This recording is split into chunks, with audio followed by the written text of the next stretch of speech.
أعوذ بالله من الشيطان الرجيم. إذ قال ربك للملائكة إني خالق بشرا من طين فإذا سويته ونفخت فيه من روحي فقعوا له ساجدين فسجد الملائكة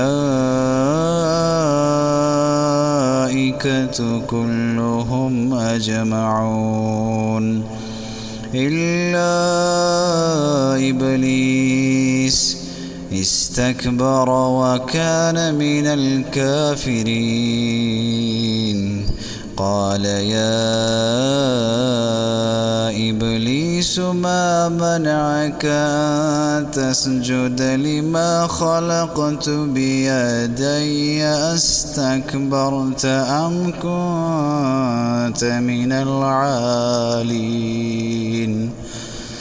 قال أنا خير منه خلقتني من نار وخلقته من طين قال فاخرج منها فإنك رجيم وإن عليك لعنتي إلى يوم الدين.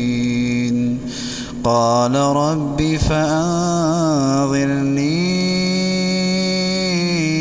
إلى يوم يبعثون قال فإنك من المنذرين إلى يوم الوقت المعلوم. قال فبعزتك لأغوينهم أجمعين إلا عبادك منهم المخلصين. قال فالحق والحق أقول لأملأن جهنم منك وممن